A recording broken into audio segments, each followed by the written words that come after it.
جو معذور لوگ ہیں، جو بیوائیں، ان پہ اپنی فضیلت انہوں نے ظاہر کی کہ ہم ان سے بہتر اور اچھے ہیں. تو اللہ کے رسول نے فرمایا اور کہا، تو رسول اللہ نے ان کو جواب دیا، تمہاری مدد صرف تمہارے کمزوروں کی وجہ سے کی جاتی ہے اور انہی کی وجہ سے تمہیں رزق دیا جاتا ہے. اللہ تمہاری مدد تمہارے کمزوروں کی وجہ سے کرتا ہے. اپنی فضیلت مت جھاڑو ان پر. تم یہ سمجھ رہے ہو کہ اس لنگڑے کو، اس یتیم کو تم پال رہے ہو، ارے اس کی وجہ سے تمہاری نصرت، تمہاری مدد اللہ کرتا ہے مشکلوں میں، اور اس کی وجہ سے تم رزق دیے جاتے ہو، رزق ملتا ہے. تو کمزوروں کے ساتھ احسان کیجئے. اور احسان ہمیشہ صرف مال سے نہیں ہوتا ہے، یاد رکھیے. احسان صرف مال سے نہیں ہوتا ہے. خندہ پیشانی سے ملنا، خوش حال سے ملنا، یہ بھی احسان ہے، یاد رکھیے. خوشی سے ملے، میرے بھائی آگے ہوئے، آئیے ماج، یہ ہے کمزور. اور واقعی میں ایک انسان جو کمزور ہے، مصیبت زدہ، پریشان ہے، آپ کی ایک ہنسی اس کے کئی غموں کو دور کر دیتی ہے. ایک ہنسی مسکرا کے مل لیا، میرے بھائی کیسا ہے. خندہ پیشانی سے ملنا، بوقت ضرورت مال خرچ کرنا، لوگ مصیبت میں تو مدد کرنا، یہ سب احسان ہے. یہ سب احسان ہے. صرف احسان یہ مت سمجھیے کہ پیسے دینا احسان ہے، نہیں، اور بھی چیزیں احسان ہیں. اور ان کے لیے دعائیں کرنا، یہ بھی احسان ہے، یاد رکھیے. دعائیں کرنا، خندہ پیشانی سے خوشی سے ملنا، اور مدد کرنا، اور تعاون جب ضرورت پڑے کرنا، جب ضرورت پڑے اپنے وسیلے سے کوئی کام ان کا کروا دینا، یہ بھی احسان ہے. یہ بھی احسان. احسان کیجیے کمزور لوگوں پر، چاہے وہ بیوہ عورتیں ہوں، یتیم بچے ہوں، معذور ہو، مسکین ہو، کمزور ہے یہ سماج کی، مدد کیجیے ان کی. احسان کیجیے جو کچھ اپنے طرف سے کر سکتے ہیں. اتنا تو کر سکتا ہوں میں کہ ایک معذور کو اگر گاڑی نہ دلا سکوں تو کبھی موقع مل جائے تو اس کو اٹھا کے گود میں دوسرے کا چھوڑ تو سکتا ہوں. یہ میرا احسان ہے اس پر. ضروری تھوڑی کہ ہر بار میں پورا کر سکوں. یہ سوچیے، ہم میں وہ جذبہ بھی ختم ہو گیا. کئی بار ہوتا ہے کہ کچھ لوگ دکھتے ہوں گے آپ کو سڑک پر معذور، جو اپنی سائیکل چڑھاتے ہوں گے، چڑھاؤ پر جو چڑھتی نہ ہوں گی، لوگ دیکھتے ہیں یہ نکلا کیوں ہوگا معذور گھر سے باہر. ارے میرے بھائی، وہ مصیبت میں، اس کو پہلے تو دھکا دے کر اوپر چڑھا. عجیب معاملہ ہے. کمزوروں کے تعلق سے اس امت کے پاس کوئی رحم نہیں ہے، بلکہ کمزور لوگ نشانہ اور ٹارگٹ ہے ہمارے لیے کہ ان کو تکلیف دی جائے. اب مل گیا ایک آدمی جس کا مزہ لی جائے. ان پر احسان کیجیے، اللہ نصرت کرے گا، مدد کرے گا ہماری، اور جو ہے رزق میں اضافہ دے گا. ٹھیک. اسی طرح مسند احمد کی روایت ہے، آپ صلی اللہ علیہ وسلم فرمایا، ابو درداء رضی اللہ عنہ حدیث کے راوی، انہوں نے کہا کہ میری رضا کمزور لوگوں کے ساتھ احسان کرنے سے حاصل کرو. اگر تم چاہتے ہو کہ میں راضی رہوں تم سے قیامت کے روز، رسول اللہ فرماتے ہیں، تو کمزوروں کی مدد کر کے میری رضا حاصل کرو قیامت کے روز. میں راضی ہو جاؤں گا تم سے اگر تم کمزوروں کی مدد کر کے آؤں گے، وہ عمل کر کے آؤں گے اپنے، تو میری رضا کمزوروں سے مدد کر کے حاصل کرو، حاصل کرنے کی کوشش کرو، کیونکہ تمہیں اپنے کمزور اور ضعیفوں کی وجہ سے رزق اور نصرت دی جاتی ہے. رزق جو ملتا ہے نا، اور جو مدد آتی ہے اللہ کی، یہ کمزوروں کی وجہ سے آتی ہے. تو یہ نہ سمجھے کہ ہم بڑے اونچے ہیں ان سے، بلکہ اللہ کا شکر ادا کرے کہ اللہ نے مجھے اچھا رکھا، اب میں ان کی مدد کروں. اس لیے کہ کمزوروں سے جو قوی ہے وہ آزمائے جاتے ہیں، مالداروں غریبوں سے مالدار آزما. دنیا میں اللہ آزماتا ہے ایک سے دوسرے کو. جس کو صحت دی اس کو کمزوروں سے آزماتا ہے اللہ، دیکھتا ہے اس کی مدد کرتا ہے کہ. ٹھیک ہے، تو ان کی مدد کیجیے. 7واں پوائنٹ جو چیز ہم کریں گے حصول رزق کے لیے، وہی ہے کہ اللہ کی عبادت کے لیے فارغ ہونا. اس کا بڑا اجر ہے، اس سے رزق میں اضافہ ہوتا ہے. اب میں جب کہہ رہا ہوں اللہ کی راہ میں فارغ ہونا، تو آپ یہ مت سمجھیے کہ اب وہ جو ہے بوریا بستر لے کر اب بولیں گے اب مسجد میں رہنے جا رہا میں، 20 بچوں کو، بھائی اب بس اب تم رہو، بہت دن ہو گئے، اب میں اللہ کی راہ میں فارغ. نہیں، فارغ ہونے کا علماء معنی لکھتے یہ ہے کہ جو کچھ عبادت بندہ کرے خالص اللہ کے لیے کرے اور مکمل خوشی و خضوع سے کرے، یہ ہے اللہ کے لیے فارغ ہونا. مثال کے طور پر مسجد میں جا رہا ہوں نماز کے لیے، تو مکمل خوشی اور خضوع اور اخلاص کے ساتھ نماز پڑھوں تو یہ اللہ کے لیے فارغ ہونا ہوا. سمجھ رہے بات؟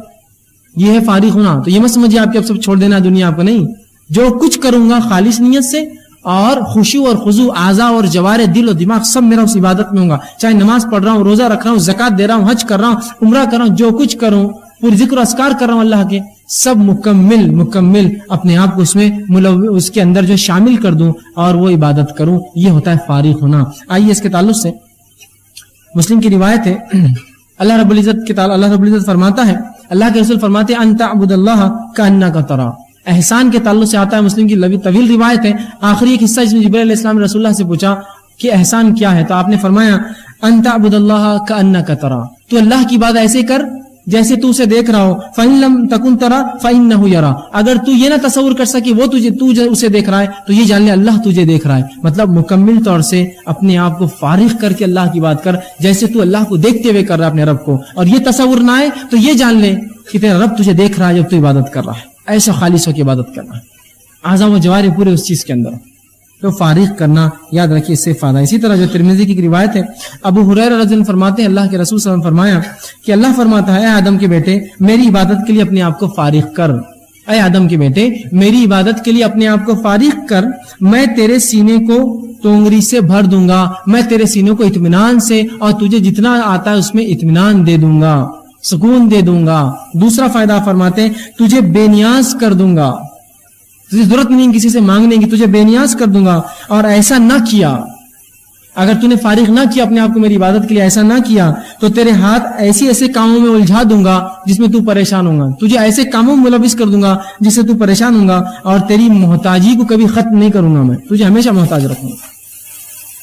تو جو بھی عبادت کرے خالص اللہ کے لیے ہم کریں، ٹھیک ہے۔ اسی طرح 8واں نکات جو ہمیں کرنا ہوگا اگر ہم چاہتے ہیں ہمارے رزق میں اضافہ، وہی ہے کہ شرعی علم کے حصول کے لیے جو لوگ اپنے آپ کو فارغ کرتے ہیں ان کی مدد کیجیے، معلوم اس کا بڑا اجر ہے۔ جو لوگ شرعی علوم کے لیے اپنے آپ کو فارغ کرتے ہیں، جو لوگ یہ کرتے ہیں کہ اپنے نفسوں کو فارغ کر دیتے ہیں کہ ہم جو ہے شرعی علم حاصل کریں گے اور اس امت کو جو دیں گے، جس طرح سے علماء ہوتے ہیں، حفاظ ہوتے ہیں، ان کی مدد کیجیے، اس سے بھی رزق میں بڑھوتری ہوتی ہے۔ آئیے واقعہ سناتا ہوں، ترمذی اور حاکم کی روایت ہے، انس بن مالک رضی اللہ عنہ فرماتے ہیں اللہ کے رسول صلی اللہ علیہ وسلم کا ایک بھائی آیا جو اپنے دوسرے بھائی کی ایک شکایت لے کر آیا تھا، اور اس نے کہا اے اللہ کے رسول یہ میرا بھائی کیا کرتا ہے، تجارت پر زیادہ آتا نہیں ہے، اور بس جب موقع ملا بھاگ کر آپ کے پاس آتا ہے اور بس آپ کے پاس رہتا ہے، آپ کی ساتھ رہتا ہے اور علم سیکھتا ہے آپ سے۔ تو اللہ مطلب کمپلین شکایت کرنے لگا، اللہ کے رسول نے فرمایا شاید تجھے رزق اسی کی وجہ سے دیا جاتا ہے، اس طرح بھائی کے شرعی علم سیکھنے کی بنیاد پر ہی شاید تجھے اللہ رزق دیتا ہے۔ تو شرعی علوم کے لیے جو فارغ ہوتے ہیں ان پہ خرچ کیجیے، ان پہ خرچ کیجیے۔ عبداللہ بن مبارک رحمہ اللہ جو کہ امام بخاری کے بہرحال استاد بھی ہے، ان سے جب کسی نے پوچھا کہ میں صدقہ کس کو دوں، اگر میں کچھ خرچ کرنا چاہوں تو کس پہ خرچ کروں، تو انہوں نے کہا کہ تو علماء پر خرچ کر، اس لیے کہ طرح سب سے بہترین صدقہ ہوں گا، سب سے زیادہ اجر دیں گا۔ جو فارغ کر لیتے اپنے آپ کو اللہ کے دین کے لیے خاص، ان پر خرچ کرنا اس کا بڑا اجر و ثواب ہے۔ آج ہم نے یہ مسئلہ چھوڑ ہی دیا، جو لوگ اللہ کے لیے فارغ ہوتے ہیں ان پر خرچ نہیں کرتے ہیں، اور ان کو سب سے منیمم تنخواہ پر لا کر چھوڑ دیا، اور پھر ان کی بے بسی اور بدحالی کو لوگوں میں بیان کرتے ہیں، کائگو کرنا تھا ایسا، پڑھنا لکھنا نہیں تھا کیا، فلاں نہیں کرنا تھا کیا۔ ارے یہ تو ذریعہ ہے آپ کے لیے کہ آج اگر یہ لوگ ہیں، اگر صحیح علم حاصل کر رہے ہیں، لوگوں تک پہنچا رہے ہیں، تو آپ ان کی مدد کیجیے، چونکہ انہوں نے اپنا وقت اور اپنی زندگیوں کو وقف کیا کسی کام کے لیے۔ لیکن پھر لگاؤں گا علماء حق کے لیے کام کیجیے، علماء سو کے لیے نہیں، ورنہ کچھ لوگ ہوتے ہیں جو لوگوں کے مال پر نظر رکھتے ہیں، صرف اپنی عبادتیں اور اپنا تمام کام لوگوں کے مال کے لیے کرتے ہیں۔ علماء حق پر خرچ کیجیے۔ تو انہوں نے کہا سب سے بہترین طرح صدقہ وہ ہے کہ تو کسی طالب علم یا کسی عالم کے اوپر خرچ کر، اس لیے کہ یہی پھر امت کو، اور یقیناً امت کے وارث اللہ کے رسول نے کہا وہ ہے جو علماء حق ہے، وہ امت کے وارث ہے، تو ان پر خرچ کیجیے۔ حصول علم کے لیے جو فارغ ہوتے ہیں ان پر خرچ کرنا اس کا بھی بڑا اجر ہے، بڑا اجر ہے، ٹھیک ہے۔ 9واں نکات جو حصول رزق کے لیے ہم کر سکتے ہیں وہ یہ ہے کہ اللہ کی راہ میں ہجرت کرنا۔ جو اللہ کی راہ میں ہجرت کرتا ہے اللہ اس کے رزق میں اضافہ دیتا ہے، اور اللہ سبحانہ تعالیٰ قرآن میں فرماتا ہے۔ اب ہجرت کس کو کہتے ہیں پہلے سن لیجئے۔ ہجرت یہ نہیں ہے کہ میں ایک شہر سے دوسرے شہر جاؤں، میں اورنگ آباد سے نکلا بمبئی گیا اور لوگوں کو میں ہجرت کر کے آیا۔ ہجرت یہ ہے کہ جب ایک علاقے میں آپ کو اللہ کے دین پر چلنے نہ دیا جائے، اس وجہ سے آپ اس علاقے کو چھوڑ کر دوسرے علاقے میں جائے، دارالکفر کو چھوڑ کر دارالامن یا دارالسلام کی طرف بڑھے، تو اس کو ہجرت کہلاتی ہے۔ جیسے کہ اللہ کے رسول صلی اللہ علیہ وسلم کا صحابہ کو حکم دینا مکے سے ہجرت کر کے حبش جانے کی، یا مکے سے خود آپ کا ہجرت کر کے مدینہ جانا۔ ایک طرف دارالکفر میں سے نکل کر آپ دارالامن میں گئے، کہ تو حبش چونکہ مسلمان ملک نہیں تھا، خالی دارالامن تھا، وہاں تکلیف نہیں پہنچی، اور مدینہ دارالسلام تھا، وہاں مسلمانوں کی حکومت ہو چکی۔ رسول اللہ جانے کے بعد تو بہرحال پورا مکمل طور سے وہ مسلمانوں کی قبضے میں آ چکا تھا۔ اس کو کہتے ہیں ہجرت۔ اللہ قرآن نے فرماتا سورہ نساء آیت نمبر 100 کے اندر کہ جو اللہ کی راہ میں ہجرت کرے گا وہ زمین میں رہنے کی بہت جگہ اور روزی میں کشادگی پائیں گا۔ تو جو اللہ کی راہ میں عبادت کے لیے ہجرت کرتا ہے اللہ سبحانہ تعالیٰ یاد رکھیے اس کو اجر دیتا ہے۔ یہ 9واں پوائنٹ تھا۔ آئیے 10واں پوائنٹ اور آخری پوائنٹ جو ہوگا تو یہ ہے کہ حج اور عمرے میں مطابقت کرنا، اس سے بھی رزق بڑھتا ہے۔ حج اور عمرے مطابقت کیا ہے کہ حج کیا، علماء لکھتے ہیں کہ حج کیا اور پھر اس کے بعد عمرہ کیا، پھر حج کیا، اس کے بعد حج آیا، پھر عمرہ، مطابقت ایک کے بعد ایک عمرے اور حج کو کرنے سے بھی اللہ رزق میں اضافہ دیتا ہے۔ بہت سے لوگوں کو ہم نے دیکھا جب لوگ حج کو جاتے ہیں ایک سے دوسری بات لوگ بولتے رہے کیا بار بار حج کو جا رہے ہیں، اس سے اچھا یتیموں کو نہیں، حج کو جانا چاہیے۔ یاد رکھیے اللہ نے استطاعت دیا ہے ضرور آپ دیں. ہاں لیکن یہ بات بھی غلط ہوگی کہ گھر میں ضرورت ہے آپ کے بھائی کو جو کہ بھوک سے مر رہا ہے اور آپ بولے میں چاہوں گا اس کو نہیں دوں گا, یہ تو غلط ہے. لیکن یہ کرتے ہوئے اگر کوئی چاہتا ہے اللہ نے مال و دولت دی ہے, رزق میں اضافہ چاہتا ہے, تو حج اور عمرے میں مطابعت کرے, حج کرے پھر عمرہ کرے, پھر حج کرے پھر عمرہ کرے اور پھر حج. مطابعت اس چیز کہتے ہیں, ایک کے بعد ایک استطاعت اللہ نے دی ضرور کیجیے, اس سے بھی رزق میں اضافہ ہوتا ہے. اللہ کے رسول کی ترمذی کی اور نسائی کی روایت ہے جو عبداللہ ابن مسعود رضی اللہ عنہ حدیث کے راوی, آپ صلی اللہ علیہ وسلم نے فرمایا حج اور عمرے کو ایک دوسرے کے بعد ادا کرو, کیونکہ وہ دونوں فقر اور گناہ کو, وہ دونوں غریبی کو اور گناہوں کو ایسے دھو ڈالتے ہیں جس طرح سے بھٹی لوہے کو اور زنگ کو الگ کر دیتی ہے اور بھٹی سونے کو اور چاندی کو اس کے میل اور کچیل سے الگ کرتی ہے. اس طرح حج اور عمرہ کرنے سے گناہ نکل جاتے ہیں اور اللہ فقیری کو دور کرتا ہے اور مالداری عطا کرتا ہے. تو یہ چند نکات تھے بہرحال جو میں نے مناسب سمجھا آپ کے سامنے رکھنا. ترتیب وار کوشش کی میں نے کہ اہمیت کے اعتبار سے کچھ ایک کے بعد ایک رکھتے جاؤں, اور جو کام ہم آسانی سے کر سکتے ہیں اس کو پہلے ترتیب 2 3 ایسا رکھنے کی کوشش کی. بہرحال جو 10 نکات میں نے آپ کے سامنے رکھے پھر گنوا دوں. توبہ اور استغفار, دوسرا اللہ کا تقوی, تیسرا اللہ پر توکل, چوتھا صلہ رحمی کرنا, پانچواں اللہ کی راہ میں مال خرچ کرنا, چھٹا کمزوروں کے ساتھ احسان کرنا, ساتواں اللہ کی عبادت کے لیے اپنے آپ کو فارغ کرنا, آٹھواں شرعی علوم کے لیے جو لوگ وقف ہو گئے ان کا مدد اور تعاون کرنا, نواں اللہ کے راہ میں ہجرت کرنا, اور 10واں حج اور عمرے میں مطابعت کرنا, ایک کے بعد ایک کرنا. اس سے جو ہے انسان کے رزق میں جو اضافہ ہوتا ہے اور اس میں جو ہے بڑھوتری ہوتی ہے. تو لہٰذا ہم کوشش کریں, اور میں یقیناً یہ نہیں کہہ رہا ہوں کہ اتنے ہی اصول ہیں, اور بھی بہت سی باتیں, بہت سی آیتیں اور علماء نے بہت سے احادیث سے نکات نکالے ہیں جس میں یہ پتہ چلتا ہے کہ فلاں فلاں کام کا اس میں اضافہ ہوتا ہے. لیکن یہ مشہور اور معروف چیزیں تھی جو آسانی سے مجھے ملی اور میں نے آپ کے سامنے رکھنے کی کوشش کی. اور بھی چند باتیں ہیں اس کو آپ کتاب و سنت کے مطالعے کے دوران جو ہے اس کو پڑھ اور جان سکتے ہیں.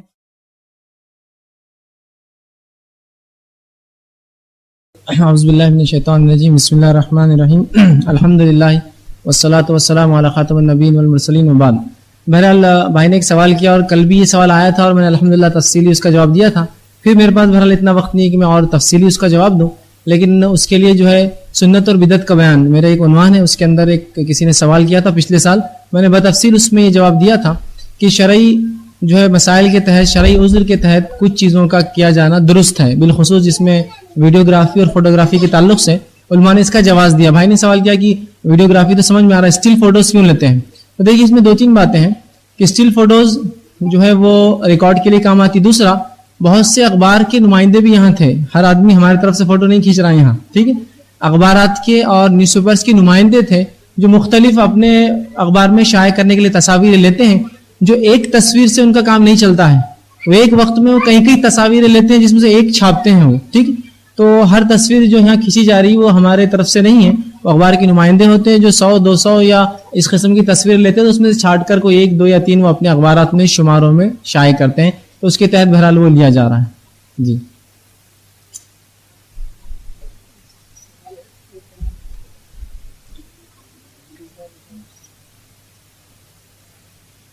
اسی رضوان صاحب کا انتظار ان کی والدہ کر رہی ہے, بائی جی پورے والے, رضوان بھائی بائی جی پورے والے.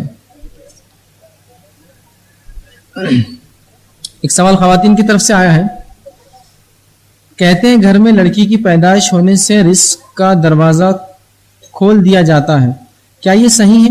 یہاں لڑکی سے مراد, اچھا شاید انہوں نے چھوڑ دیا. تو بہرحال رزق کا دروازہ کھل جاتا ہے, انہوں نے کہا لڑکی کی پیدائش سے. تو بہرحال ایسی تو کوئی روایت نہیں کہ لڑکی کی پیدائش ہونے سے رزق کے دروازے کھل جاتے ہیں, لیکن یہ بات تو اپنی جگہ درست ہے, ہر پیدا ہونے والا اپنا رزق خود لاتا ہے. اس بات کے تحت اگر کوئی یہ کہہ دیتا ہوں گا لڑکی بھی پیدا ہو تو اپنا رزق لاتی ہے, الگ بات ہے, اس لیے کہ ہر پیدا ہونے والا اپنا رزق لاتا ہے. اللہ نے قرآن میں کہا کہ اپنی اولاد کو رزق کے ڈر سے, املاق کے خشیت سے, خشیت الاملاق, قتل مت کرو, ہم انہیں بھی رزق دیتے ہیں اور تمہیں بھی رزق دینے والے ہیں. تو اس کے تحت لوگ یہ کہہ دیتے ہوں گے کہ لڑکی بھی پیدا ہو تو اپنا رزق لاتی ہے, لڑکا بھی پیدا ہو تو اپنا رزق لاتا ہے. لیکن ایسی کوئی حدیث تو میں نے آج تک نہیں پڑھی جس میں یہ ہو کہ لڑکی پیدا ہونے سے, مخصوص لڑکی کی پیدائش سے وہ اپنا رزق لاتی ہے. ہر انسان جو پیدا ہوتا ہے اپنا رزق اللہ کے پاس سے خود لکھا کر لاتا ہے.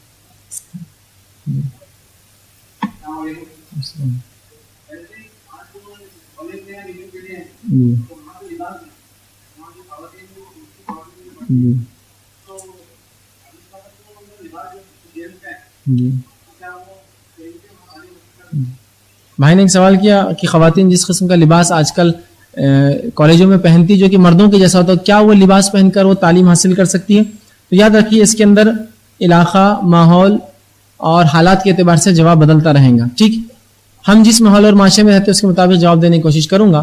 سب سے پہلی چیز، ٹھیک، تعلیم حاصل کرنا مرد اور عورتوں پر فرض ہے. ٹھیک، تعلیم کی طلب رکھنا، علم حاصل کرنا مرد اور عورتوں پر فرض ہے. پھر علم شرعی ہو یہ اول ہے، اور علم دنیا یہ ثانی، دونوں لیکن حاصل کرنا ضروری ہے. اب کچھ ایسے شعبے ہوتے جو مخصوص ہے جن میں عورتوں کا جانا ضروری بھی ہے، یہ فرض کفایہ ہے. مثال کے طور پر جو عورتوں کی بیماری امراض ہیں، بچوں کی پیدائش کے مسائل ہیں، تو ظاہر سی بات ہے اس کے لیے ہم کو لڑکیوں کی ضرورت ہے، عورتوں کی جو اس فن میں مہارت حاصل کرے، تبھی تو پھر ہماری بیویوں اور ہمارے بچیوں کو، ہماری بہنوں کو، ہماری ماؤں کو ان کے پاس ہم بھیج سکتے ہیں. لیکن اگر ایسا ہو جائے کہ اس فیلڈ اور فن کے اندر جانے کے لیے حکومت یا انسٹیٹیوشنز ایسے قوانین لاگو کر دے کہ یہ لباس پہن کر ہی آپ داخلہ لے سکتے ہیں، اور دوسرا کوئی ایسا کالج انسٹیٹیوشن موجود نہ ہو جس میں وہ کورس کیا یا کرایا جاتا ہو، اور یہ مجبوری ہو، اس لیے کہ امت کا جو مسئلہ ہے عورتوں کے امراض وہ زیادہ بڑا ہے بنسبت اس صرف لباس سے. ٹھیک ہے، کہ تو اگر ہم عورتوں کو اس تعلیم میں نہیں ڈالیں گے صرف ان کے لباس کی وجہ سے، تو جو مسئلہ اس سے پیدا ہوگا یہ ہے کہ غیر مسلم عورتیں وہ تعلیم حاصل کر لیں گی یا غیر مسلم مرد اور مسلم مرد کریں گے. اب کیا اپنی بیوی کو ہم غیر مسلم مردوں کے پاس یا مسلم مردوں کے پاس یا غیر مسلم عورتوں کے پاس بھیج کر محفوظ سمجھیں گے؟ واقعات آپ کے سامنے، حالات آپ کے سامنے، ہر شخص رو رہا ہے.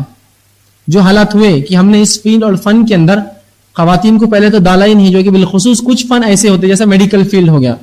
اب اگر اس فن میں عورتیں، مسلمان عورتیں آگے نہیں بڑھیں گی تو اس کے نقصانات کیا ہوئے آپ سب جانتے ہیں. کہ گورنمنٹ نے جو پالیسیز بنائیں، اس کے لیے ڈاکٹروں کو جو انتخاب کیا، اور مسلمان خواتین کے جو سلوک ہوا کہ بس آپ وہاں گئے اولاد کی پیدائش کے لیے اور انہوں نے آپ کو سیزر کر دیا، اس لیے کہ وہ جانتے ایک دو سیزر جب ہو جائیں گی تو اس کے بعد اولاد پیدا پھر قدرتی ذریعے سے نہیں ہوں گی، دوسرے بار پھر سیزر ہی ہوگا اس کا، اور ظاہر سی بات ہے اس سے 2 سے 3 اولاد سے زیادہ انسان پیدا نہیں کر سکتا. ٹھیک، اسی طرح انہوں نے اپنے کمائی کے طریقے بھی نکالے. جب ایک با حیا، با پردہ مسلم خاتون جب ایک ڈاکٹر بنے گی تو یہ بحالت مجبوری میں کہہ رہا ہوں، اگر ایک انسٹیٹیوشن ہے یا سب انسٹیٹیوشن کہتے ہیں کہ پینٹ شرٹ کے بغیر داخلہ نہیں ہے، لیکن ڈاکٹری فیلڈ میں جانتے ہیں اپرون ہوتا ہے، اپرون پہ اسکارف باندھنے کی اجازت الحمدللہ ہے کالجز میں، تو اگر یہ کر کے 2-3 سال وہ گزار لیتی ہے، لیکن امت کو اس سے ایک بہت عظیم فائدہ ہے. ورنہ مسلمان عورتیں خام و خواہ کے غیر مسلموں کے سامنے بے حیا اور بے پردہ ہوں گی، آپ سب جانتے ہیں یہ مسئلہ. تو لہٰذا اس کے تحت یہ اجازت دی جا سکتی ہے کہ مسلمان خواتین ایسے پیشے میں جائے جہاں تھوڑا بہت کمپرومائز، بہت زیادہ میں نہیں کہہ رہا ہوں کہ وہ کہے کہ بھائی آپ کا اسکارف بھی نہیں چلیں گا، اپرون بھی نہیں چلیں گا، یہ بھی نہیں ہوگا اور فلاں بھی نہیں ہوگا اور پینٹ ایسی ہوں گی اور شرٹ ایسا ہوگا. وہ اس میں چھوٹ دیتے ہیں کہ بھائی ایک پینٹ ہو، ایک شرٹ ہو، پھر اپرون آپ جتنا لمبا اور جتنا چھوٹا. اور الحمدللہ ایسے بھی کالجز سے آج بھی جن کے اندر برقع بھی لوگ پہن کے میں نے دیکھا میڈیکل اور ڈاکٹر فیلڈ میں لڑکیاں میں نے دیکھی ہیں. تو بہرحال اس فن میں جا کر تھوڑا بہت اگر ہو جاتا ہے کمپرومائز، جو لڑکوں جیسا لباس پہننا پڑتا ہے، پینٹ مجھے معلوم سب جگہ کمپلسری ہے، لیکن اس کے فائدے بہت زیادہ ہے اس امت کو جو ہوں گے اس سے، تو اجازت دی جا سکتی ہے کہ کر لے. اگر مکمل ہم صرف ایک لباس کی وجہ سے روک دیں گے تو جو بے حیائی اس وجہ سے ہوں گی کہ جب مسلم ڈاکٹرز نہیں ہوں گے، فیمیل بالخصوص خواتین، تو پھر جو مسائل پیدا ہوں گے یا تو مرد کے پاس جانا پڑیں گے مسلم، جو ہم گوارا نہیں کریں گے، یا غیر مسلم مرد اور خاتون کے پاس جانے گا، جو تو بالکل ہمارے بس کے باہر کی بات ہے. اس معاملے میں یہ بہرحال صرف اجازت حالات اور ماحول کے اعتبار سے، ضروری نہیں کہ میری بات ہر جگہ یکساں لاگو ہو. ہاں لیکن کوئی یہ کہے کہ ہم مسلم ممالک میں رہتے ہیں اور وہاں ہم کو پردے کی اجازت ہے، پھر بھی ہم جو ہے پینٹ شرٹ پہنیں گے اس لیے کہ کفاروں کے علاقوں میں سب پہنتے ہیں، تو پھر تو اس کی اجازت ایسی تعلیم کی تو نہیں دی جائیں گی.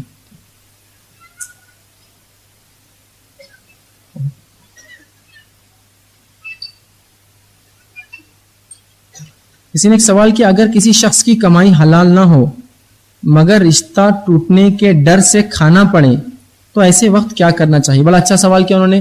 تو ایسا ہوتا ہے کہ جب انسان دین کا علم سیکھتا ہے، شرعی علم حاصل کرتا ہے، اور جب اسے علم ہوتا ہے تو وہ دیکھتا ہے کہ حرام کھانے تو بہت خطرناک ہے، اس سے دعائیں اللہ قبول نہیں کرتا، اس کے نقصانات ہیں، تو پھر وہ اجتناب کرتا ہے. اب پہلی چیز یاد رکھ لیجیے، رشتہ تو آپ کو توڑنا نہیں، یہ بات تو طے ہے جب تک کہ وہ نہ توڑ لے، سوائے اس کے کہ وہ الگ بات ہے کہ وہ کہے کہ ہمارے جیسے تم بن جاؤ تو ہمارے ساتھ ہو تو پھر تو آپ توڑ دیں گے، لیکن وہ کہے کہ بھائی اپنا آپ کرتے رہو، ہم یہ کام کرتے رہیں گے. پہلی چیز، کیا وہ جو کمائی ان کی 100% حرام ہے؟ 100%؟ اب بولیں گے نہیں، کچھ فیصد ان کی کمائی حرام ہے، کچھ فیصد. لیکن یاد رکھیے شک کی بنیاد پر حرام قرار نہیں دے سکتے آپ. بہت سے لوگ ہوتے ہیں، کسی کے پاس دعوت آئی، کیا کرتے ہو؟ تو وہ گورنمنٹ آفس میں ہے تو بولتے ہیں گورنمنٹ آفس میں ہے تو رشوت لیتے ہوں گے تو ہم دعوت میں نہیں جائیں گے. یہ نہیں چلتا, یہ تو گمان ہے آپ کا, گیس ہے, ٹھیک ہے, یہ شک ہے, گمان کے اوپر کوئی کام نہیں کیا جاتا, یاد رکھیں, ٹھیک ہے. تو آپ کو پہلے یقین کرنا ہوگا. اب آپ بولیں گے اب ہر دعوت آئیں گے تو ہم کہاں کہاں تک یقین کریں گے, کہاں کہاں کس کی جان. آپ کو جانچنا نہیں ہے. انسان کے بارے میں ماحول میں مشہور ہوتا ہے وہ آدمی کیسا ہے, اس کی کمائی کیسی ہے, اس بات کو آپ تحقیق کر سکتے ہیں آسانی سے. ان کا کیا ہے, تو آپ کو اگر شک ہو تو اگر کچھ فیصد صرف اس کی کمائی حرام ہے تو آپ ایسی دعوت میں جا سکتے, کوئی مسئلہ نہیں. لیکن ہاں اس کی فیصد کا اکثریت حصہ کمائی کا حرام ہے تو آپ کیا کیجئے, اس دعوت میں آپ نہیں جائیں گے پہلے تو. دوسرا, خالی جائیں گے نہیں آپ ان کو کہیں گے کہ آپ کیوں نہیں جا رہے ہیں, تاکہ ایک پریشر ڈیولپ ہو ان کے اوپر کہ لوگ یار مجھ سے اجتناب کر رہے ہیں, پرہیز کر رہے ہیں مجھ سے. آپ خاموشی میں نہیں جائیں گے تو بولیں کیوں نہیں آ رہے, کیا چل رہا. لوگ حق بولنے کو آج بہت خاموشی اختیار کرتے ہیں, اور اگر بولتے بھی تو پھر اتنے گندے انداز سے بولتے ہیں کہ پھر جھگڑا ہو جاتا ہے. تو آپ کیا کیجیے, نے کہی کہ دیکھیے میں دعوت میں تو آ سکتا تھا لیکن آپ کی فلاں فلاں کمائی ہے جو کہ شریعت اجازت نہیں دیتی, اور شریعت ہم پر مقدم ہے, ہم پر پہلے ہے, بعد میں رشتہ ہے, تو یہ شریعت نے ہم کو رشتے میں باندھا ہے. تو لہٰذا آپ اگر اس سے اجتناب کریں گے یا آپ وعدہ کریں گے کہ اگلی بار آپ کوشش کریں گے تو ہم دیکھیں گے, ورنہ اگر آپ اگر اسی روش پہ رہیں گے تو ہم یہ کام آپ کے ساتھ نہیں کر سکتے. ہم نیوالا ہم پیالہ آپ کے ساتھ نہیں ہو سکتے. لیکن گمان پر, گیس پر, اندازے پر, لوگوں کی بولنے پہ صرف ترک کرنا درست نہیں. اب ایک صاحب مجھے ایک دن بتانے لگے, میں بہت تقوی والا انسان ہوں. میں نے کہا یہ کیا ہے آپ کا تقوی ایسا جو آپ مجھے کہہ رہے ہیں؟ تو کہا میں جب بھی کوئی دعوت میں جاتا نا تو دعوت میں جا کر دعوت دینے والے سے پہلے پوچھتا حرام ہے حلال ہے پھر کھاتا. میں نے واہ واہ واہ, دعوت میں جانے کے بعد آپ کو بول رہا حرام ہے میرا, یہ کہ بولیں گے ایسا انسان؟ یہ بھی کوئی طریقہ نہیں ہے کہ آپ جاؤ بولے حلال ہے حلال چلو میں کھا لوں, نہیں یہ بھی طریقہ نہیں. آپ عمومی کیا مشہور ہے اس آدمی کے تعلق سے, اور اگر 100% اس کی تنخواہ حرام ہے تو اس سے اجتناب کیجیے. اگر 100% نہیں ہے تو بہرحال اگر کچھ فیصد ہے کہ 5% 10% لگتا ہے کچھ حصہ ہے تو بہرحال اس میں انشاءاللہ عزیز کوئی حرج نہیں ہوگا. لیکن اس کو نصیحت کرتے رہیں گے, تاکید کرتے رہیں گے کہ اس کمائی کو وہ چھوڑ دیں.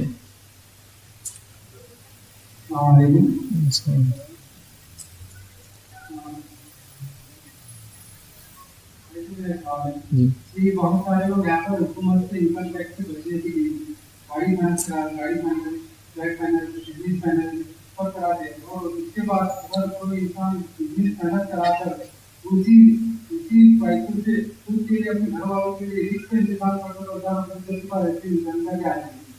بہرحال انشاءاللہ اس کی تفصیلات میں نے آنے والا جو ایک درس ہے سود اور رشوت, انشاءاللہ اس پر ایک تفصیلی بحث ہے, اس میں میں انشاءاللہ رکھوں گا. بس مختصر, لیکن آج چونکہ آپ نے پوچھا ہے پھر ایک بار انشاءاللہ اس نے پوچھے میں اور تفصیلی جواب دوں گا کہ ایسا انسان جو خالی حکومت سے کچھ بچانے کے لیے ٹیکسز اس طرح کا کوئی عمل کرتا ہے کہ وہ پیسے بچانے کے لیے سود پر کچھ لیتا ہے, تو سب سے پہلی چیز یاد رکھیے, اگر ٹیکس دینا بہت اگر معمولی تھوڑا سا ہے تو آپ میں سمجھتا ہوں دینا زیادہ بہتر ہے بنسبت اس کو بچانے کے لیے آپ ایک حرام کام میں ملوث ہو. مثال کے طور پر گورنمنٹ آپ کو ٹیکس لگا رہی ہے فلاں کام پہ 10,000 روپئے, آپ صرف وہ 10,000 سال بھر کے, سال میں ایک بار ہوتا ہے نا, ٹیکس سے بچنے کے لیے آپ کیا کریں 2, 2.5, 3 لاکھ روپئے گورنمنٹ سے ادھار لے کے 10,000 سود بھر رہے ہیں اس کی تو اجازت نہیں دی جا سکتی آپ کو. ہاں کوئی کہے کہ میرے کروڑوں روپئے جو جا سکتے اس میں, اس کو بچانے کے لیے کروڑوں روپئے, اور یہ پیسے جو کروڑوں بچ سکتے میں امت کے کچھ فلاح اور بہبود کے یا امت کے تعلیم کے لیے, امت کے فروغ کے لیے استعمال کر سکتا ہوں, اور میرا سی اے مجھے یہ چارہ اور رائے دیتا ہے کہ میں اس معاملے میں ایسا کر لوں تو میں یہ کروڑوں روپئے امت کے فائدے کے لیے استعمال کر سکتا ہوں, تو شریعت کو اجازت دیتی کہ ایک بڑا فائدہ امت کو جائے بنسبت اس نقصان کی. یہ ایک شکل ہے, اسپیشل کنڈیشن ہے.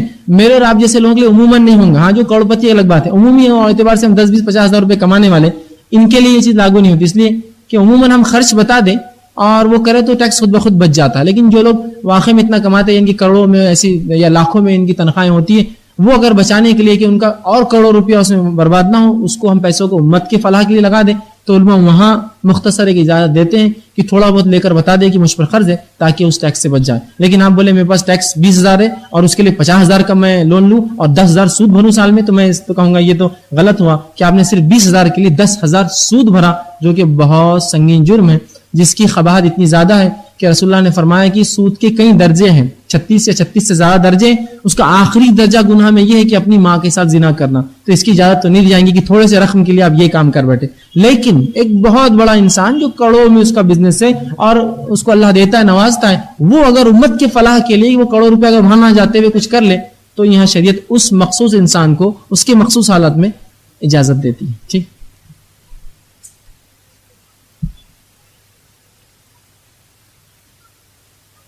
کسی نے ایک سوال کیا ہے کیا شریعت نے عورت کے کمانے کی اجازت دی ہے؟ ٹھیک، تو بہرحال یاد رکھ لیجیے، شریعت میں عورت کا بلا وجہ کمانا درست نہیں ہے، وجہ سے کمانا درست ہے۔ مثال کے طور پر کوئی شخص ہو، وہ بوڑھا ہو جائے، اس کو صرف لڑکیاں ہوں، کوئی لڑکا نہ ہو، وہ بیمار ہے، اس کے پاس رزق کا مسئلہ ہے، بحالت مجبوری اس کی بچیاں کام کرتی ہے، شریعت اس کی اجازت دیتی ہے۔ کوئی خاتون ہے جس کا شوہر مر جائے اور اس کے بچے ہوں اور وہ یتیم ہیں اور ان کو پرورش اور پالنے کے لیے اس کا ذریعہ نہ ہو تو وہ کر سکتی ہے۔ ہونا تو یوں چاہیے تھا کہ امت کے پاس ایسے ادارے ہو، بیت المال کے ایسے نظم ہو، جہاں پتہ چلا کہ یہ عورت بیوہ ہوئی تو سب سے پہلے تو اس کا نکاح کا آپ انتظام کرے، اور نکاح کا انتظام نہیں ہو سکتا تو سب سے پہلے اس کی کفالت کا انتظام کرے۔ لیکن افسوس ہمارے پاس ایسا کوئی نظم باقی نہ رہا۔ ہم نے اپنے ہاتھوں سے، جس کو کہیں گے ایک مثال ہے، اپنے پیروں پر اپنے ہاتھوں سے کلاڑی ماری، یہ حال کیا کہ شریعت نے نظم دیا تھا، ہم نے اپنے ہاتھوں سے اس کو چھوڑ دیا۔ اب بھی در در پھرتے ہیں کہ اس کی کون مدد کریں گا، تو نظم ہونا چاہیے۔ اب چونکہ اس علاقے میں ایسا کوئی نظم نہیں ہے تو وہ خاتون جو مجبور کر دی جائے اپنے کام کے لیے وہ یہ کر سکتے، لیکن اب کوئی کہے میں نے اتنا پڑھی اور لکھی تو لہٰذا مجھے آپ کام کرائیے، شوہر سے کہے یا اپنے گھر والوں سے کہے کہ مجھے اتنا پڑھائی لکھائی کیوں، جب کام پڑھائی لکھائی یاد رکھیے آپ کو ایک اچھا انسان بنانے کے لیے کی گئی، آپ کیوں ہمیشہ کمائی کا سوچتے ہیں؟ پڑھائی کے بعد پڑھائی کا مقصد کیا ہے؟ انسان ایک اچھا انسان بنے، دنیا کے اندر کوئی اس کو دھوکہ نہ دے سکے اس کے مال کے معاملے، ورنہ ایک ان پڑھ انسان رہا اور وہ کوئی بولے بتاؤ تمہارا ہینڈ سیٹ میں تم کو فلاں کر دیتا اور آپ کے پیسے مار لیتا تھا، نقصان ہوتا ہے۔ تو پڑھنے لکھنے سے انسان کو، تعلیم سے اس کو فائدہ ہوتا ہے کہ اس کا حلال مال ضائع نہیں ہوتا ہے، اس کو کوئی دھوکہ دے نہیں پاتا آسانی سے۔ تو تعلیم خوب حاصل کیجیے، لیکن اس کا مقصد یہ نہ رکھے کہ تعلیم حاصل کر کے میں کماؤں گی یا لڑکیاں بالخصوص عورتیں کماؤں گی، یہ درست نہیں۔ بحالت مجبوری یہ کام الگ بات ہے۔ دوسرا، والدین لڑکیوں کو جب پڑھائے تو اس لیے پڑھائے کہ اسے اچھا انسان بنانا ہے۔ ہمارے والدین کیوں پڑھاتے لڑکیوں کو؟ معلوم آپ کو؟ خدا نہ خواستہ طلاق ہو گئی تو پہلے سے پڑھا دو، خام و خواہ کیوں ڈالتی ذہن میں بات؟ پھر وہ لڑکی بھی کیا ہوتی جب شادی کرتی ہے اور کبھی جھگڑا ہو گیا بولتی میں پڑھی لکھی ہوں، میں پڑھی لکھی ہوں، مطلب چھوڑ دیو بھی تو کچھ نہیں۔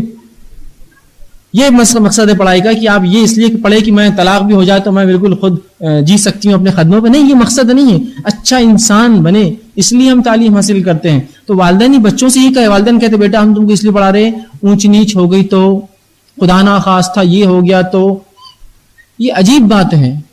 تعلیم کا یہ مقصد ہے، یہاں اونچ نیچ ہو گئی تو تعلیم کام آ سکتی ہے، بولنے کی کیا ضرورت کی، اس کے لیے ہم پڑھا رہے ہیں آپ کو۔ تعلیم کا مقصد ایک اچھا انسان، ایک اچھا فرد بنانا ہے تاکہ یہ مومن مسلمان سو کو دھوکہ نہ دے سکے۔ اور جو علوم دنیا میں چلتے ہیں، علوم میں مہارت حاصل کرنا بھی فرض کفایہ ہے، ٹھیک ہے، امت کے لیے۔ کچھ فن تو بالخصوص تعلیم کا ادارہ ہوا، طب کا ادارہ مطلب معاملہ ہوا، میڈیسن کا معاملہ ہوا، ٹھیک ہے، تو یہ کرنا چاہیے، ٹھیک ہے۔ تو اس معاملے میں عورت تعلیم حاصل کر سکتی ہے، تعلیم حاصل کرنا برا نہیں ہے، لیکن کمانا یہ درست نہیں۔ کچھ لوگ بولتے نہیں اب پڑھ لیے تو کماؤ، یہ درست نہیں، اس سے بہت نقصان ہوتا ہے۔ شریعت نے جو بھی بات کہی بڑی حکیمانہ کہی، اس لیے کہ دیکھیے کچھ گھر ایسے ہیں جہاں مرد اور عورت دونوں کماتے ہیں اور کچھ گھر ایسے ہیں جہاں دونوں پریشان ہیں۔ یہ کیوں ہوا؟ کہ تو عورتوں نے جب کمانا شروع کیا تو ایک عورت کی پوسٹ ایک مرد کا حق مار رہی ہو، جس سے خاندان کا حق جاتا ہے۔ شریعت نے کہا نہیں، یہ کمانے والا اس کو حق دو اس کے کمانے کا۔ اب آپ کہیں گے نہیں عورتیں بھی جاب کریں گے، تو کسی گھر میں دونوں جاب کریں، کسی گھر میں دونوں پریشان ہیں، ٹھیک۔ تو یہ ریزرویشنز بھی جو ہوئے حکومت نے نکالے، خود حکومت بھی پریشان ریزرویشن سے۔ وہ جو رپورٹس ہمارے سامنے آتی بہت اچھائی کے اعتبار سے آتی، اس کے نقصانات ظاہر نہیں ہونے دیے جاتے ہیں، بہرحال نقصانات ہیں۔ تو لہٰذا میں کہوں گا کہ خواتین بنا کسی شرعی عذر کے یوں ہی نہ کمائیں۔ شریعت اس کی اجازت نہیں تھی، شریعت نے آپ سے کہا کہ آپ اپنے گھروں میں رہیں، یہ آپ کے لیے زیادہ بہتر ہے۔ آپ کا شعبہ ہے بچوں کی پرورش، آنے والی نسل کو تیار کرنا، اس شعبے میں لگے رہیے۔ اب عورتوں کا ایک مسئلہ یہ بھی ہے کہ وہ یہ سمجھتی ہے شریعت نے جو ان کو گھر میں رکھا، وہ بولتی ہے کیا مصیبت میں ڈال دیا شریعت نے ہم کو، چار دیواری میں رہو، مشکل میں رہو، بچوں کو سنبھالو، فلاں کرو، ہم کو تو کوئی خوشی نہیں، کچھ نہیں، باہر نہیں جانا، مردوں کی اجازت دی۔ یاد رکھیے آپ کو بہت عظیم مقام دیا۔ ایک مثال دوں گا تو انشاءاللہ آپ کا مقام سمجھ میں آ جائے گا۔ ایک اسکول، ایک کالج کو آپ دیکھیے، کسی انسٹیٹیوشن کو دیکھیے، کسی بھی ایک محکمے کو دیکھیے، اس میں ایک تسلسل، ہیرارکی ہوتی ہے کہ بھائی باس، سب آرڈینیٹس، پی ایز اور فلاں class 1 officers, class 2، class 3، class 4 پیون، یہ ہوتا ہے، ٹھیک۔ اب ہم اسکول میں چلے جائیں، ایک محکمے میں چلے جائیں تو اس میں سب سے لوور پوسٹ کیا ہوتی ہے؟ میں اس کو برا نہیں کہہ رہا ہوں پوسٹ کو، لیکن اب ہوتا ہے جو ہوتا ہے میں بتانا چاہوں، وہ ہوتے ہیں پیونس، یا وہ ہوتے جو ہیلپرس ہوتے ہیں، یا ہوتے آفس بوائز ہوتے۔ یہ کوئی برا کام نہیں ہے، دیکھیے میں یہ نہیں کہنا چاہ رہا یہ برا کام ہے، لیکن پوسٹ کے اعتبار سے چھوٹی پوسٹ، کوئی بری چیز نہیں ہے۔ اب وہ انسان کا دیکھیے ایریا کتنا بڑا ہے، ادھر جاؤ ادھر جاؤ، اوپر کی کلاس میں جاؤ، نیچے کلاس میں جاؤ، اوپر کے آفس میں جاؤ، نیچے ڈپارٹمنٹ میں جاؤ، ادھر جاؤ، دن بھر بھاگتے رہتا ہے، اس کا آفس پورا ہے۔ اس سے اوپر ایک پوسٹ ہوتی ہے, سمجھا ایک اسکول میں لے لیجیے, اس سے اوپر ایک پوسٹ ہے وہ ٹیچر کی ہے. ٹیچر کا ایریا کتنا ہے؟ ایک کلاس روم, کچھ بچے ان کو پڑھاتا ہے, اس پہ کانسنٹریشن دیتا ہے, ٹھیک ہے. تو ٹیچر کی پوسٹ بھی بڑی ہے, تو اس کا کام دیکھیے آپ ایک محدود علاقے میں ہے. ٹیچر سے بڑی ایک پوسٹ ہے پرنسپل کی. پرنسپل تو کہاں رہتا بیچارہ؟ ایک کیبن میں خالی بیٹھا ہو دن بھر. آپ بولتے ہیں کیا بدھ بیچارہ مورتی, صبح آتا بیٹھا شام بیٹھا ہوا, لیکن اس کی پوسٹ بڑی ہے, 4 دیواری میں رہتا ہو, پوسٹ لیکن بڑی ہے اس کی.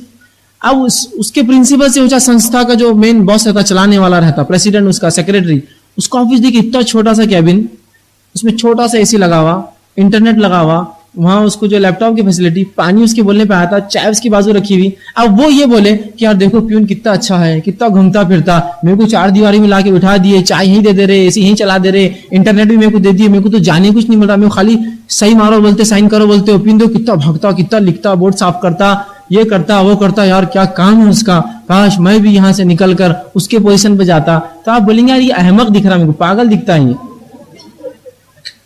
پاگل ہے نا جو آدمی اتنی بڑی پوسٹ چھوڑ کر وہ کرے. تو عورتوں کو بھی شریعت نے جو ایک چھوٹے علاقے میں رکھا, دیکھیے جتنا چھوٹا کیبن, سہولت اتنی زیادہ, ذمہ داری یقیناً بڑی, کام اتنا کم. تو شریعت نے عورتوں کو کہا تمہاری عظیم ذمہ داری ہے, بچوں کی پرورش, ایک چھوٹے علاقے میں رہو تم, گھر تمہارا ذمہ ہے, بھاگو بھاگو مت چپ باہر مردوں کے جیسا, یہ پیون کے جیسا بھاگتے رہیں گے, تمہارے لیے کما کے لائیں گے.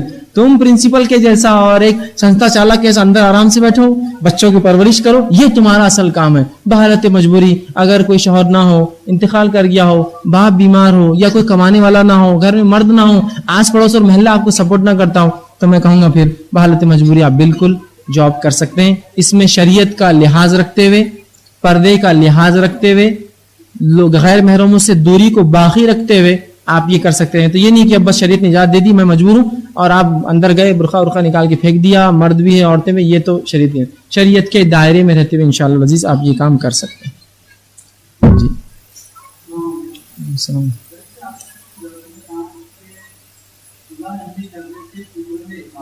جی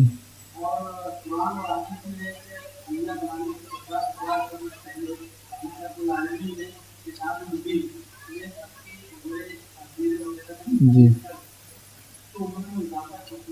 بھائی نے ایک اچھا سوال کیا کہ میں نے کہا کہ صلہ رحمی کرنے سے عمر میں اضافہ ہوتا ہے, لیکن یہ بات بھی درست ہے کہ بخاری کی روایت ہے, خود قرآن نے کہا سورہ یاسین میں کہ ہم نے کتاب مبین میں سب لکھ دیا. بخاری کی روایت میں رسول اللہ فرماتے ہیں اللہ نے سب سے پہلی مخلوق جو بنائی وہ قلم تھی, اور اسے کہہ دیا اس دنیا اور کائنات کی تخلیق سے 50,000 سال پہلے لکھ دے, جو لکھنا قلم نے لکھ دیا. پھر اس کا کیا معنی ہے کہ عمر میں اضافہ ہوتا ہے؟ محدثین نے اس حدیث کے 2 معنی بتائے ہیں. پہلا معنی یہ ہے کہ جو عمر میں اضافہ ہے یہ اللہ رب العزت نے پہلے لکھ دیا ہے کہ اگر یہ آدمی یہ کام کرے گا تو میں اس کو یہ دوں گا. یہ بھی اللہ نے لکھا ہے کہ اگر یہ آدمی یہ کرے گا تو میں اس کو یہ دوں گا. تو جب اللہ نے جو لکھ دیا ہے وہاں, وہ فرشتوں کو جب اللہ دیتا ہے تو فرشتوں سے پوچھتا ہے کیا اس آدمی نے وہ کیا, اگر کیا تو اس کی عمر بڑھا دو, نہیں کیا تو پھر جو ہے وہ کر. سمجھے آپ بات کو؟ اللہ ہی نے وہ لکھا ہے کہ اگر یہ کام کریں گا تو اس ساتھ یہ سلوک کریں گا. دوسرا معنی یہ محدثین نے جو ہے وہ یہ ہے اللہ عمر میں برکت دے دے گا کہ کم عمر جی کر زیادہ کام کر پائیں گا جو بڑی بڑی عمر والے نہیں کر سکتے ہیں. جیسے آپ دیکھیے کچھ لوگ جو چھوٹی چھوٹی عمریں پائیں, ایسے عظیم اور بڑے بڑے کارنامے کر گزرے کہ جو لوگ 100 اور 200 سال کی عمر بھی پائے ہوں گے تو وہ نہیں کر پائے ہوں گے. چھوٹی چھوٹی عمروں میں 30 40 50 سال 55 سال کی عمر میں عظیم کارنامے دے کر دنیا میں چلے گئے. ایسا ہوتا ہے, ٹھیک ہے. تو یہ بھی ایک معنی ہے کہ اللہ اس کی عمر میں ایسی برکت دیں گا کہ وہ کم عمر پا کر بہت عظیم کام کر لیں گا. اور یہ دونوں ہی سمجھ علماء نے درست بتائی اس حدیث کی.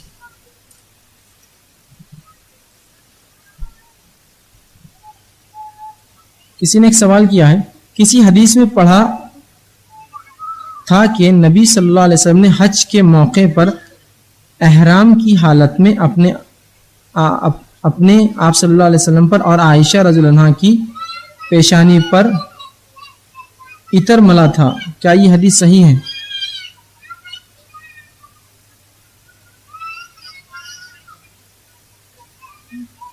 مہربانی کر کے فرما کر اس کی وضاحت کریں. اگر یہ صحیح حدیث ہے تو کیا عورتیں وقت ضرورت یا سنت کے اعتبار سے ہلکی خوشبو لگا سکتی ہے یا بالکل ہی منع ہے عورتوں کا عطر لگانا؟ پہلے کسی نے پچھلے عنوان کے تعلق سوال کیا عورتوں کے عطر کے تعلق سے. کسی نے کہا کہ رسول اللہ صلی اللہ علیہ وسلم نے عائشہ کے سر پر عطر ملا. بل ایسی روایت میں نے کوئی نہیں پڑھی, اور احرام کی حالت میں تو عطر ملنا درست نہیں ہے. حدیث اس کے برعکس سے میں سناتا ہوں آپ کو. اللہ کے رسول صلی اللہ علیہ وسلم نے احرام باندھنے سے پہلے حضرت عائشہ نے آپ کے جسم مبارک پر عطر لگایا تھا. تو اس سے ایک مسئلہ یہ نکلتا ہے احرام پر عطر لگانا درست نہیں ہے, آپ کو معلوم ہونا چاہیے. جسم پر لگا لے تو کوئی حرج نہیں, علماء اس سے یہ جواز دیتے ہیں. تو حضرت عائشہ کے پیشانی پر رسول اللہ نے کبھی عطر نہیں لگایا, بلکہ حضرت عائشہ نے اللہ کے رسول صلی اللہ علیہ وسلم کے جسم مبارک پر اپنے ہاتھوں سے عطر لگایا تھا. ٹھیک ہے, یہ صحیح روایت ہے. عورتوں کا عطر لگانا, خوشبو لگانے کے تعلق سے رسول اللہ نے اس کو منع کیا, بلکہ ایک حدیث فرمایا وہ عورت ایسی ہے جو عطر لگائے. صحابہ نے کہا اللہ کے رسول کیسی ہے, کیا مراد دی وہ ایسی سے؟ کہا وہ عورت زانی ہے, وہ عورت زانیہ ہے جو عطر لگائے. سبحان اللہ, اس سے بڑا الزام کوئی نہیں ہو سکتا. نبی کہے ایک عورت کو زانیہ, آپ جانتے ہیں زنا ثابت کرنے کے لیے 4 گواہ لگتے ہیں. رسول اپنی زبان سے کہہ رہا وہ زانی عورت ہے جو خوشبو لگائے. اب میں نہیں سمجھتا اس سے بڑھ کر حرج ہوگا. عبداللہ ابن مسعود کہتے ہیں کہ ہمارے دور میں اگر کوئی عورت خوشبو لگا لیتی تو غسل جنابت دلاتے ہیں مسلمان. غسل جنابت سمجھتے ہیں, جب آدمی ہم بستری کر لے تب وہ عمل ہوتا ہے. غسل جنابت ان کو دلاتے, تب ان سے جو ہے بات کرتے, ان سے جو ہے رشتہ قائم کرتے. اندازہ لگائیے.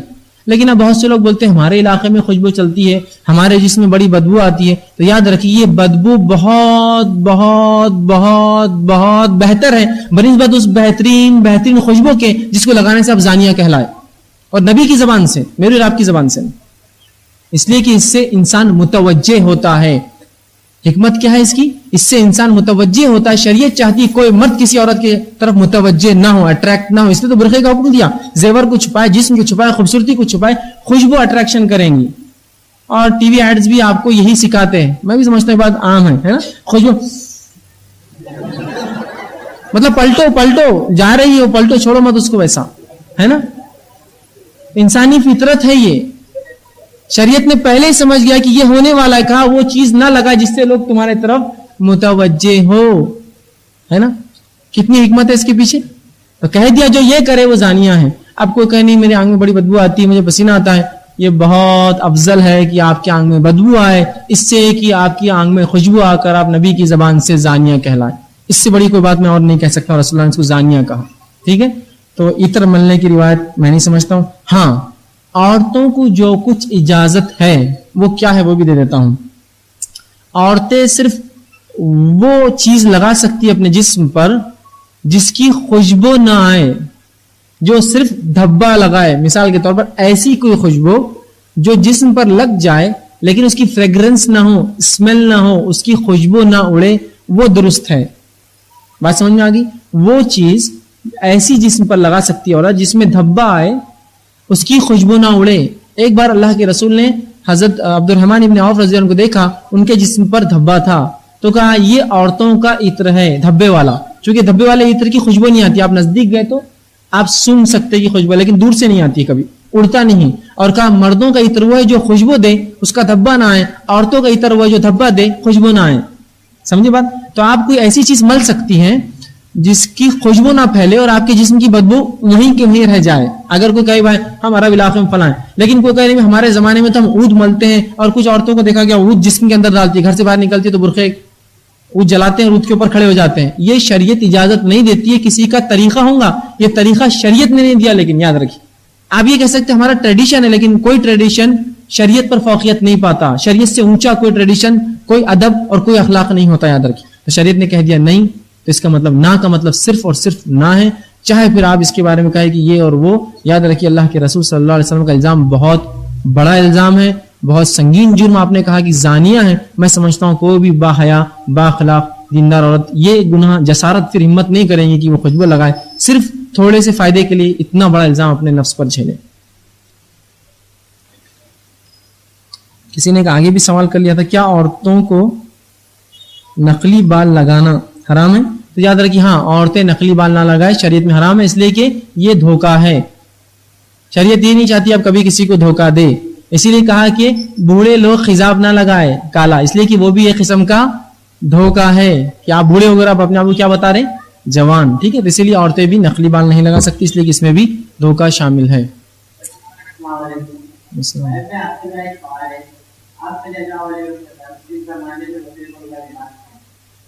بہرحال بھائی نے ایک سوال کیا رسول اللہ صلی اللہ علیہ وسلم زمانے میں تو کیا لباس ہوتا؟ تو بہرحال میں ایک چیز بہرحال یہ وہ کروں گا کہ اگر عنوان سے متعلق آپ کے سوالات ہو تو بہرحال آپ کیجیے، میں انشاءاللہ مفصل جواب دوں گا. اور ایسے کوئی سوالات ہو کہ لباس ایسا کیوں ہو رہا ہے، اسٹیج ایسا کیوں ہے، ایمپلیفائر ایسے کیوں ہے، میں انشاءاللہ اس کے بتفصیل جواب دے سکتا ہوں. لیکن میں مناسب نہیں سمجھتا ہوں، چونکہ میں نے یہ تفصیلی جواب پچھلے سال بھی دیے تھے. ٹھیک ہے، اس لیے کہ دو دنوں سے یہ بات بہرحال مسلسل آ رہی ہے کہ آپ پینٹ شرٹ پہن کے آ رہے تھے، پینٹ شرٹ پہن کے آ رہے تھے، پینٹ شرٹ پہن، تو شاید اس وجہ سے ایسے سوالات آتے کہ رسول اللہ، دیکھیے رسول اللہ اس زمانے میں ہوتے، ایسا ہوتا یہ سب باتیں گیس ہے، ایسا ہوتا تو ویسا ہوتا تو. آپ جب تھے تو میں یہ سوال کرتا ہوں آپ کا لباس کیا تھا یہ بتائیے. چلیے یہاں ہوتے تو چھوڑ دیجیے، اگر آپ جب زندہ تھے، حیات تھے، تو آپ کا لباس کیا تھا بتائیے مجھے کوئی. رسول اکرم صلی اللہ علیہ وسلم حیات تھے، آپ کا لباس کیا تھا؟ رسول اللہ کی خصائل، سیرت، سب جس نے کتاب پڑھی میں بتا رسول اللہ کا لباس کیا تھا. رسول اللہ کے لباس کے تعلق سے کوئی روایت آتی ہی نہیں ہے. تو جب آتی نہیں تو میں کیسے بتاؤں کہ آج ہوتے تو کیا کرتے تھے آپ؟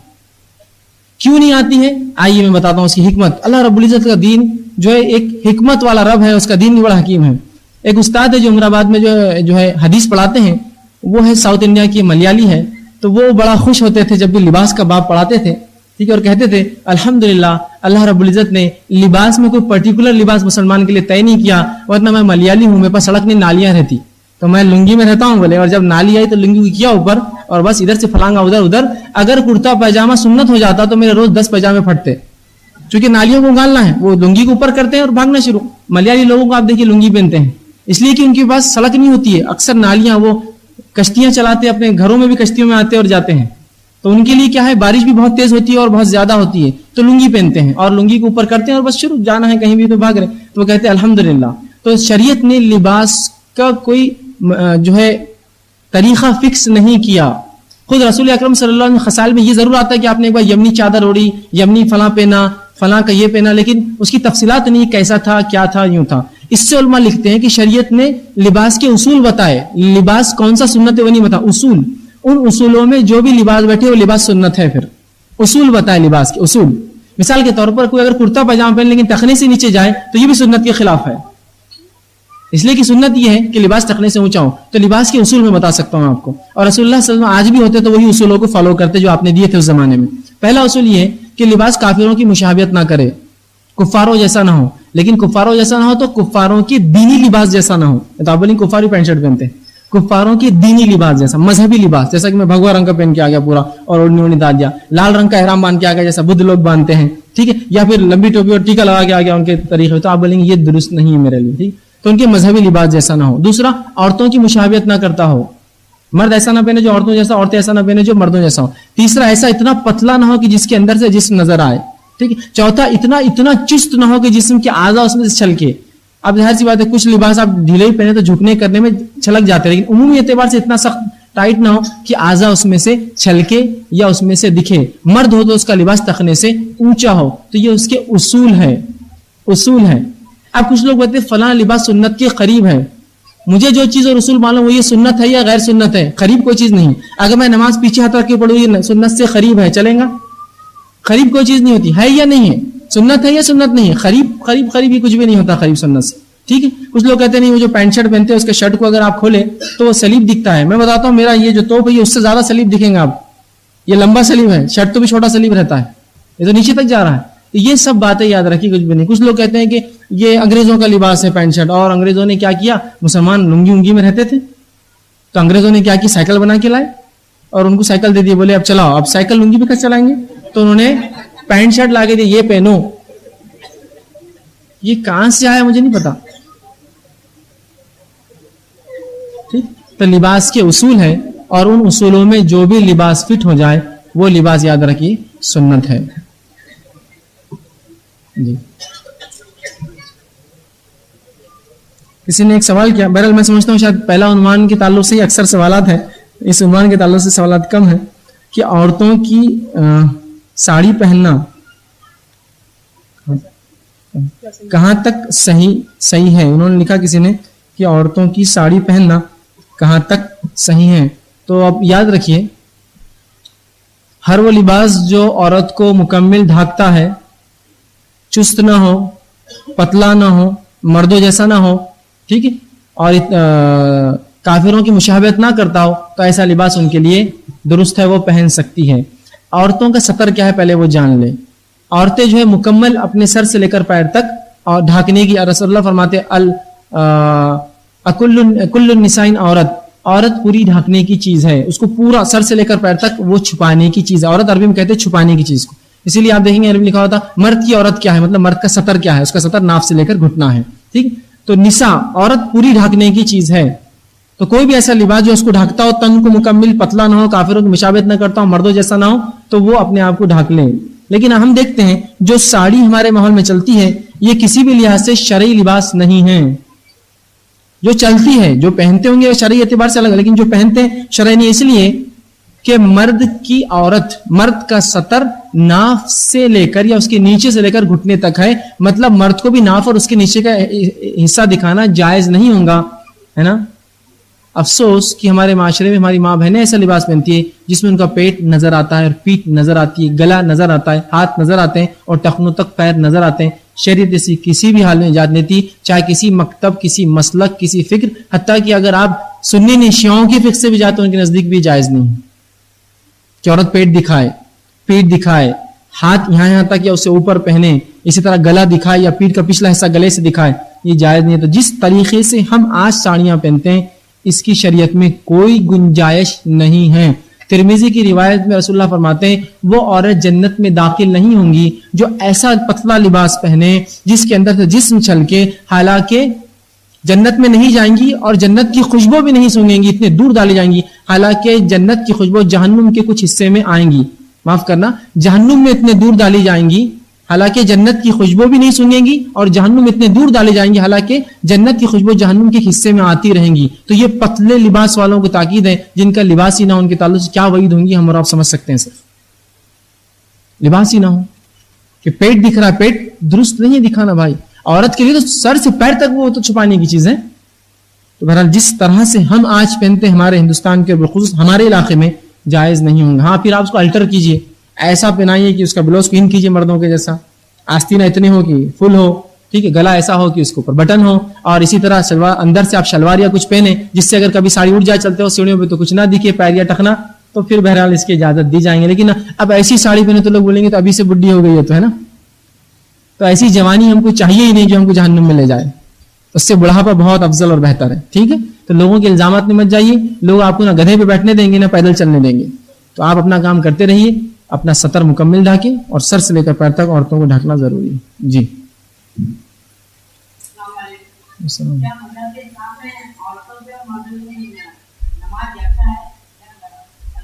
بہرحال میں مشکل ہے میرے لیے جواب دینا. اگر کوئی عنوان سے متعلق ہو تو میں چاہتا ہوں پہلے مجھ سے اگر وہ جواب لے لے تو بہتر ہوگا میرے لیے. کوئی اس کی تفصیلات، نماز کی اہمیت، میری ایک عنوان ہے، آپ اس کی DVD میں نے جواب دیا ہے اس کا.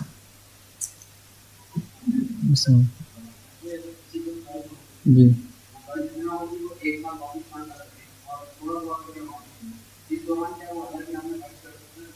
بھائی نے ایک سوال کیا کہ خرچ کرنے کے تعلق سے اگر ایک شخص پر قرض ہو اور وہ تھوڑا تھوڑا کر کے ادا کر سکتا ہے تو کیا اس دوران وہ اللہ کے راہ میں خرچ کرے؟ تو اس معاملے میں دو صورتیں ہوں گی. پہلی صورت یہ کہ آپ نے اگر خرچ کا وعدہ کیا ہے کہ فلاں فلاں دن میں دے دوں گا، اور یہ اللہ کے راہ میں خرچ کرنے سے اگر اس قرض پر کوئی بات آ رہی ہے تو آپ پہلے قرض ادا کریں گے اور بعد میں اللہ کے راہ میں خرچ کریں. اس لیے کہ انسانوں سے جو وعدہ ہوا وہ پہلے آئیں گا اور اللہ کے راہ میں خرچ اس کے بعد. اس لیے کہ آپ اگر اس حالت میں مر گئے جبکہ وعدہ تھا تو قرض دار کی مغفرت نہیں ہوتی، معلوم ہونا چاہیے. تو اگر قرض ایسا ہے کہ میں کل دوں گا، پرسوں دوں گا، اور بیچ میں کوئی کہے کہ اللہ کی راہ میں خرچ کرو مساجد کے، مدارس کے، مکاتب کے یا دینی کاموں کے لیے، اور آپ نے وعدہ کل کا کہ اگر آج پیسے دے دیں گے تو کل اس کا وعدہ ٹوٹ جائیں گے، تو پہلے اس کو دیجیے. یا پھر اس سے مہلت مانگی فون کر کے کہ میرے بھائی میں چاہتا ہوں کہ فلاں جگہ خرچ کرو، میں 2 دن بعد تمہارا پیسہ لوٹا سکتا ہوں، کیا تم اجازت دوں گے؟ لیکن اس بات کو لوگوں میں عام نہ کریں. تو آپ بولیں گے دیکھو میں اللہ کے راہ میں خرچ کر رہا تھا، اس نے ڈیل نہیں دیا ہے تو آج یہ نہیں، یہ بری بات ہے. وعدہ کیا تھا تو پہلے اس کا حق ہوا.